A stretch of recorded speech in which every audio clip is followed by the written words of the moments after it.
আগামী মে মাসে বিশ্বকাপের দল ঘোষণার আগে প্রস্তুতি ম্যাচ দিয়ে নিজেদের পারফরমেন্স দারুণভাবে ঝালাই করে নিচ্ছে ফ্রান্স। গত সপ্তাহে ব্রাজিলের বিপক্ষে জয় দিয়ে বিশ্বকাপ প্রস্তুতি শুরু করেছিল দুবারের বিশ্ব চ্যাম্পিয়নরা। এরই অংশ হিসেবে কলম্বিয়ার বিপক্ষে শেষ প্রীতি ম্যাচে একেবারে ভিন্ন একাদশ নামিয়েও দারুণ পারফরমেন্স দেখিয়েছে ফ্রান্স। গতকাল রাতে যুক্তরাষ্ট্রের মেরিল্যান্ডে সম্পূর্ণ নতুন একাদশ সাজিয়ে দলকে মাঠে নামান ফরাসি কোচ দিদিয়ের দেশম।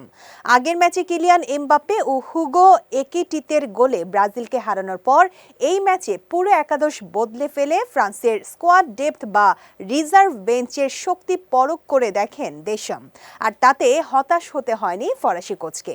কলম্বিয়ার বিপক্ষে ৩-১ গোলের জয়ে বেঞ্চের দলের সক্ষমতা প্রমাণ করেছে ফরাসিরা।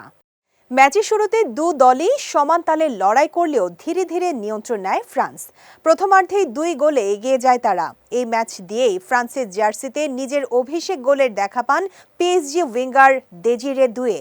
২৯ মিনিটের গোলের সূচনা করেন তিনি। এরপর ৪১ মিনিটে মার্কাস থুরামের বুলেট গতির হেডে ব্যবধান দ্বিগুণ হয়।